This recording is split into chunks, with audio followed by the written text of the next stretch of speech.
vais vous casser la vaisselle à maman.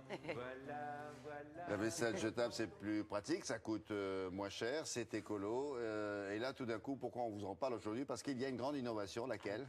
C'est le super écolo, ça c'est le premier avantage. C'est nouveau évidemment, c'est extrêmement écologique et c'est très pratique pour le consommateur. C'est déjà pas mal comme argument, explication.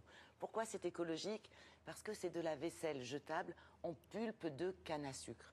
Pulpe de canne à sucre. Oui. Et en fait, la pulpe de canne à sucre, c'est le résidu. Généralement, on n'en fait pas grand-chose. Quelquefois, c'est le cas à La Réunion, on brûle ces déchets pour en faire de l'électricité, donc il y a une utilité, mais sinon, c'est jeté.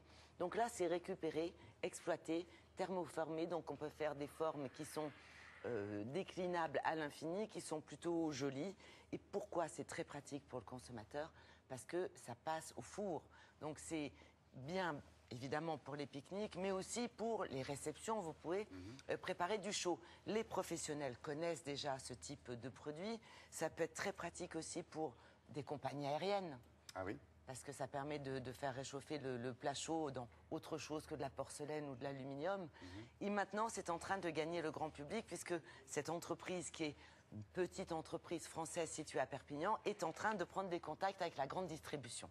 Donc vous allez voir comment ça se passe. Nous avons rendu visite à ces gens du sud de Perpignan qui nous ont reçus pour nous expliquer comment ils fonctionnent. Regardez.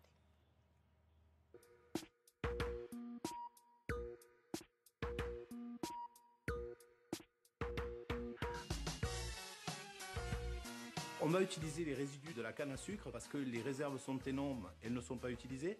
Ça pousse dans des zones humides, il n'y a pas besoin d'eau. Pour la production, on va être en Chine, qui est le pays au monde qui produit le plus de canne à sucre. Et nous, on va utiliser ces résidus pour en faire de la vaisselle. Après extraction du sucre de la canne, on va utiliser les fibres qui restent pour en transformer en bagasse. Cette bagasse, ça va être ces fibres rajoutées avec de l'amidon qui vont permettre de pouvoir le travailler. Et on va injecter cette soupe qui est assez épaisse dans des moules dont le champ d'application est assez large pour pouvoir en faire des bols, des assiettes, des mises en bouche et toute une sorte de vaisselle.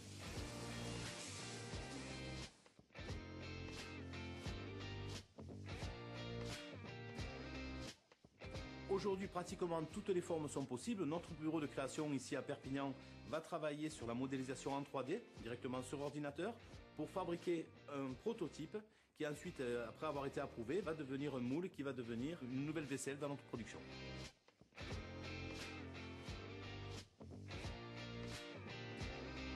On va retrouver comme premiers utilisateurs quelques grands chefs, les gens de la restauration de façon générale, mais aussi les particuliers qui souhaitent chez eux faire un cocktail, un buffet, un pique-nique, un barbecue et vont utiliser cette vaisselle qui est compostable et qui également va au four. Ça a été l'élément décisionnaire pour les grands chefs. La chance qu'on a, c'est que c'est un produit donc biodégradable, donc la pulpe de canne à sucre qui est recyclée, oxygénée. Et l'avantage primordial de ce produit, c'est qu'on a la possibilité de faire cuire au four quelque chose dedans sans que ça brûle. Et ça, c'est merveilleux puisqu'on ne pouvait pas le faire jusqu'à maintenant.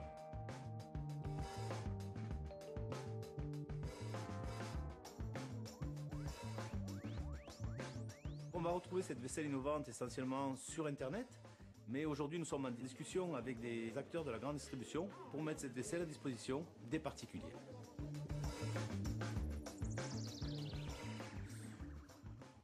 Oui, c'est de la vaisselle jetable, donc ça ne se lave pas. Non, ça peut se laver si vous le souhaitez, mais ça n'est pas conçu pour ça. C'est de la vaisselle jetable, donc à usage unique, mais c'est pas moins solide que le plastique. En tout cas, c'est... Moi, comme du carton, on dirait l'apparence, c'est du carton. Ça a une apparence un peu de carton. Ce qui est intéressant, c'est qu'on peut décliner les formes à l'infini, donc c'est pratique aussi bien pour un buffet avec des petites mises en bouche, comme on dit dans le domaine culinaire de la gastronomie. Ça va au micro-ondes, ça ? Pardon. Ça va au micro-ondes ? Ça va au micro-ondes et au four traditionnel. Donc c'est extrêmement pratique pour servir un plat chaud sans que ça ait un aspect brûlé, sans se compliquer la vie à transférer. Enfin, on peut faire un vrai buffet. Et c'est en train de gagner le grand public. Alors j'espère que tout va bien fonctionner. Il y a des contacts qui sont pris avec la distribution, notamment des magasins de centre-ville. Donc on devrait, nous, consommateurs, pouvoir rapidement trouver ce genre de produit en magasin, en sachant que pour l'instant, les professionnels que nous avons rencontrés sont plutôt contents, plutôt satisfaits du produit. Merci Isabelle. Le point sur la